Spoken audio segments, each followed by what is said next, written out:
লুকোতে তোমরা পারো কিন্তু খুঁজে আমরা বার করবই।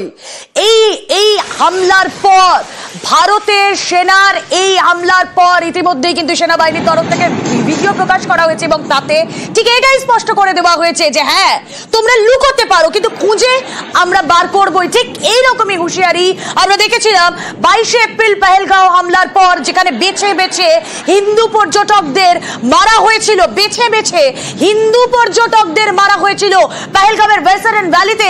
সেদিনও এক অন্য সকাল দেখতে গিয়েছিলেন পর্যটকরা, কিন্তু সেখানে রক্তাক্ত হতে হয় ভূস্বর্গকে। তার পরিণতি যে খুব ভালো হবে না তা কিন্তু বুঝিয়ে দেওয়া হয়েছিল এবং এবার পাকিস্তানের ঘরে ঢুকে তা বুঝিয়ে দেওয়াও হলো, একেবারে হাতে কলমে বুঝিয়ে দেওয়া হলো, যা পাকিস্তানকে ইতিমধ্যে নাড়িয়ে দিয়েছে। ভয়ে কাঁপছে পাকিস্তান। পেহেলগাঁও হামলার জোরদার বদলা। ছবিগুলো আপনারা দেখুন। রাত 1:40 বুধবার মধ্যরাত 1:40 থেকে 2:20 মধ্যে, এই সময়ের মধ্যে পাক অধিকৃত কাশ্মীর এবং পাকিস্তানের মোট 9টি জায়গায় নিজের এয়ার স্পেস থেকে হামলা চালায় ভারত। স্থল বায়ুসেনার জয়েন্ট অপারেশন মুজফফরাবাদ, কোটলি, ভিমবে, শিয়ালকোট, মুরিদকে, চাকামরু, বাহাওয়ালপুর, গুলপুর, সেখানে হামলা। এবং সব থেকে ইন্টারেস্টিং, পাকিস্তানের ভেতরে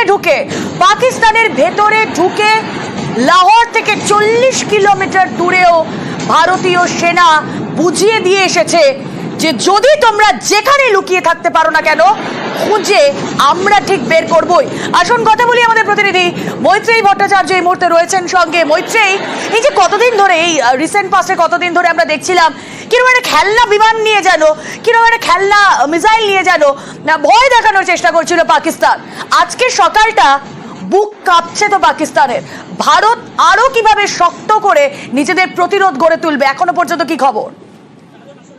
দেখো, একেবারেই এই মুহূর্তে দাঁড়িয়ে পাকিস্তানের শুধু এই মুহূর্তে বুক কাঁপছে না, মধ্যরাত থেকেই তাদের বুকে যুদ্ধের দামামা বেজে গিয়েছে। তার কারণ মধ্যরাতের কিছু পরে যখন একের পর এক ভারতীয় প্রিসিশন স্ট্রাইক হামলা করছে, শুধুমাত্র যে পিওকেতে হামলা করেছে তাই নয়, একেবারে পাকিস্তানের ভেতরে ঢুকে যাকে বলে ঘুষতে মারে, যে সেই ঘুষতে মেরেছে ভারত। এবং সেই হামলার প্রমাদ গুনতে তারা পারেনি, তার কারণ তারা আন্দাজও করতে পারেনি যে এভাবে ভারত হামলা করবে। তারা অন্য রকমের অ্যাটাকের আশা করছিল, আশঙ্কা করছিল, তাদের আন্দাজ ছিল অন্য ধরনের অ্যাটাক হবে, কিন্তু সেই অ্যাটাক যে এইভাবে আসবে এবং একেবারে পাকিস্তানের ভেতরে ঢুকে যে অ্যাটাক করা হবে সেটা কিন্তু তারা আন্দাজও করতে পারেনি এবং সেটাই হয়েছে। ফলে এই মুহূর্তে দাঁড়িয়ে পাকিস্তান কার্যত বলা যেতে পারে দিকভ্রান্ত।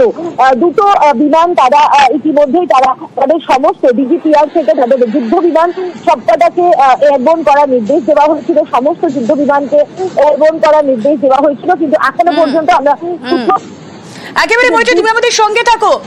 বাহাওয়ালপুরের ছবি দেখাচ্ছি, ছবিটা যেটা দেখছেন এটা কি বলুন তো? এটা হলো জৈশের হেডকোয়ার্টার। জৈশের হেডকোয়ার্টারের ছবি আপনারা দেখছেন।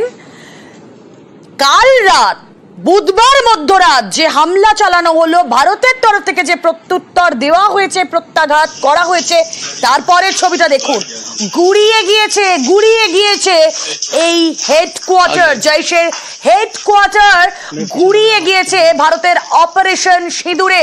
যা ছিল আর যা হলো সেই ছবি আপনাদের দেখাচ্ছি, কারণ ভারতীয় সেনা তাদের কাছে বিষয়টা একেবারে স্পষ্ট। তারা আঘাত আনার জন্য প্রস্তুত, জেতার জন্য প্রশিক্ষিত, ওয়েল ট্রেন্ড। এবং সেই ছবি আপনারা দেখছেন, বাহাওয়ালপুরে জৈশের সদর দপ্তর ভেঙে গুড়িয়ে দেওয়া হয়েছে, হিজবুল মুজাহিদিনের ক্যাম্প ধ্বংস করে দেওয়া হয়েছে, লস্করের হেডকোয়ার্টার গুড়িয়ে গিয়েছে। ভারতের অপারেশন সিঁদুরের ছবি আপনারা দেখছেন।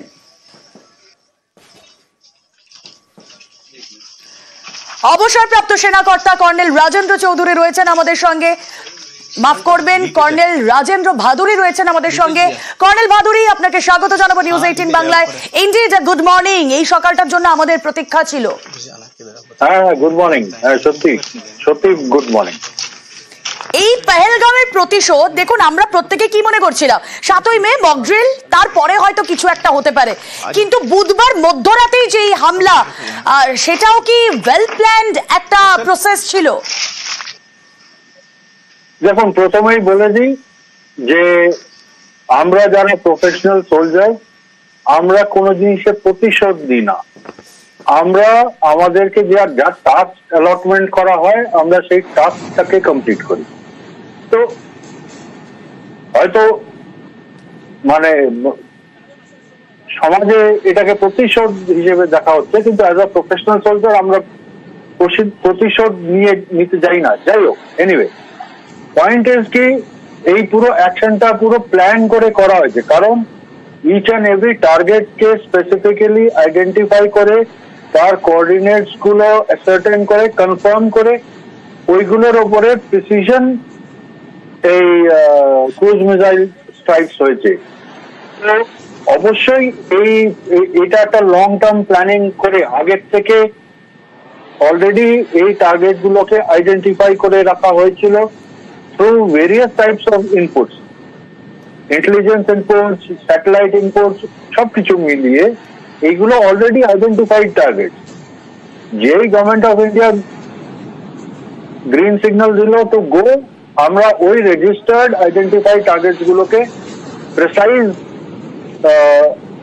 কোঅর্ডিনেটস এর উপরে টার্গেট করেছি। এটা রাফলি বলা যেতে পারে এটা হচ্ছে সার্জিক্যাল স্ট্রাইকের আরো আর একটা ভার্সন।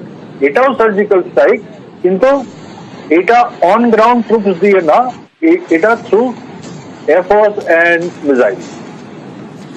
সার্জিক্যাল স্ট্রাইকের থেকে একটা আরো বড় ভার্সন, আরো একটা বড় হামলা বা একটু কৌশলী হামলা আমরা সেটা দেখলাম। অনেক ধন্যবাদ কর্নেল ভাদুরী। এবং এই পাহেলগাঁও হামলার বদলার পর আমরা এর আগে দেখেছিলাম পুলওয়ামার ঘটনার পর যেই সার্জিক্যাল স্ট্রাইক আমাদের মাথাতেও ছিল, এবং প্রত্যেকেই ভারতবাসী হিসেবে এই দিনটার অপেক্ষা করছিলাম যে কবে মুহূর্তর জবাব যাকে বলে তা দেয় দেশ। এবং সেই মুহূর্তর জবাব দিয়েছে ভারত, এবং মুহূর্তর জবাব যে দেওয়া হয়েছে তার ছবিটা দেখুন। বাহওয়ালপুরে যেখানে জৈশের হেডকোয়ার্টার, যার ছবি কিছুক্ষণ আগেই দেখালাম, যা ছিল যা হলো, সেখানে বাহওয়ালপুরের হাসপাতালে এখন ভিড় আক্রান্তদের। ঠিক এরকমই একটা সিচুয়েশন তৈরি করার চেষ্টা করেছিল পাকিস্তান 22 এপ্রিল, কিন্তু ভুলে গিয়েছিল যে ভারতীয় সেনা যখন যোগ্য জবাব দেবে তখন তারা উঠে দাঁড়াতে পারবে না। আজ তারা পারছে কি উঠে দাঁড়াতে? ভয় পা কাঁপছে, ভয় বুক কাঁপছে। আমি একের পর এক সেই ছবিগুলো দেখাবো, যেখানে লাহোর এয়ারপোর্টে জনৈক ভিডিও করছেন, সেখানে শোনা যাচ্ছে যে এয়ারপোর্ট বন্ধ হয়ে গিয়েছে, এবার তারা কি করবেন? হাতান্দরে পড়ে গিয়েছে পাকিস্তান। মাদ্রাসা থেকে বের করে আনা হচ্ছে বাচ্চাদের, কারণ মাদ্রাসাও বন্ধ করে দেওয়া হচ্ছে। কোথায় পালাবে পাকিস্তান? কোথায় যাবে তারা? ঘরে ঢুকে হামলা চালাতে পারে ভারতীয় সেনা। এই নজির আগেও আছে, এই নজির আবারও রাখলো। তারপরেও প্রত্যাঘাতের পরেও ফাঁকা গুলি, আস্ফালন তা কিন্তু চলছে। আমরা গত কয়েকদিন ধরে দেখছিলাম যে পাকিস্তান তারা একেবারে যুদ্ধের প্রস্তুতি নিচ্ছে। যুদ্ধের প্রস্তুতি আমরা দেখছিলাম চীনের থেকে ভিক্ষা করে চেয়ে চিনতে তারা চলার চেষ্টা করছিল। কিন্তু দেখুন ছবিটা দেখুন, যেখানে ভারতীয় সেনাবাহিনী পিওকেতে ঢুকে, পাকিস্তানে ঢুকে এভাবে পহেলগাঁও হামলার বদলা নিয়েছে। আজ আমাদের ভারতীয়দের কাছে সত্যি একটা গর্বের দিন। মৈত্রেয়ী,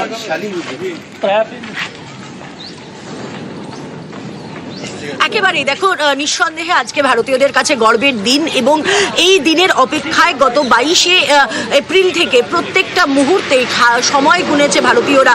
সেই 26 জন নিহতের পরিবার এবং তার সঙ্গে সঙ্গে প্রত্যেক ভারতীয় এই সময়ের অপেক্ষায় ছিল যে কখন হবে প্রত্যাঘাত। তার কারণ যে ভিডিও সামনে এসেছিল এবং যে নির্মমভাবে যেভাবে নিরস্ত্র পর্যটকদের ওপর হামলা করা হয়েছিল, তাদেরকে খুন করা হয়েছিল, এই জঙ্গিরা যারা খুন করেছিল তাদের বিরুদ্ধে বদলা নেওয়া হোক, সেই বদলার আগুনে ফুঁসছিল গোটা দেশ। এবং প্রধানমন্ত্রী, স্বরাষ্ট্রমন্ত্রী, প্রতিরক্ষা মন্ত্রী তারা বারবার করে বলেছিলেন যে বদলা নেওয়া হবে এবং প্রত্যাঘাত এমন করা হবে যাতে শুধু জঙ্গিরা নয়, জঙ্গিদের সঙ্গে তাদের যাতে ব্যাকবোন, যারা তাদের মূল সাপোর্ট সিস্টেম, সেইখানে যাতে অ্যাটাক করা যায়, সেখানে ধাক্কা দেওয়া যায়। এবং সেটাই কিন্তু এবার ভারতীয় বাহিনী করে দেখিয়েছে, ভারত সরকার সেটা করে দেখিয়েছে। এবার যেটা করা হয়েছে যে শুধুমাত্র পিওকেতে অ্যাটাক নয়, একেবারে পাকিস্তানের ভেতরে ঢুকে অ্যাটাক করা হয়েছে। এটাই কাম্য ছিল একেবারে। মৈত্রী, এই দিনটার অপেক্ষা আমরা করছিলাম যেখানে মুখের মতো জবাব দেওয়া হবে। অপারেশন সিঁদুর, কেন এই সিঁদুর নাম দেওয়া হয়েছে বলুন তো? কারণ বেছে বেছে বারবার বলছি, এমফাসাইজ করছি এই শব্দটায় যে হিন্দু পর্যটকদের বেছে বেছে মারা হয়েছে এবং হিন্দু পুরুষদের তাদের মেহজাব জিজ্ঞেস করে সেদিন পহেলগাঁওয়ে বৈতরণ ভ্যালিতে তাদের মারা হয়েছিল। হিন্দু মহিলাদের সিঁদুর মোছা হয়েছিল, আর এবার জঙ্গি ঘাঁটি মুছে দিল ভারত। সেই মহিলারা যারা পরিজন হারিয়েছিলেন, সেই পরিবারগুলো যারা এখনো বুকে কান্না চেপে রয়েছেন, তাদের কি রিয়াকশন শুনবো। अभी तो मोदी जी ने उनको ये लेसन दिया है कि अभी हम चुप नहीं बैठने वाले, और ये ऑपरेशन सिंदूर उन्होंने जो स्टार्ट किया है वो पूरा दहशतवाद खत्म करके ही वो अभी चुप बैठेंगे। और उन्होंने ये जो किया है उसके लिए मैं उनको बहुत ज्यादा थैंक यू। श्रद्धांजलि मिली है उन बच्चों हाँ, को? कुछ मिली है, कुछ बदला लिया गया है, कुछ बदला लिया गया है। नई नई बेटियों के सिंदूर उजड़े हैं, ये बहुत अच्छा नाम दिया है। बहुत ही ये एक संदेश जा रहा है दूर दूर तक। विनय को भी श्रद्धांजलि, विनय मेरा बच्चा, उसके बारे में तो मैं क्या ही बोलूं। श्रद्धांजलि मिली है, मिली है, वो शायद खुश हो रहा होगा आज।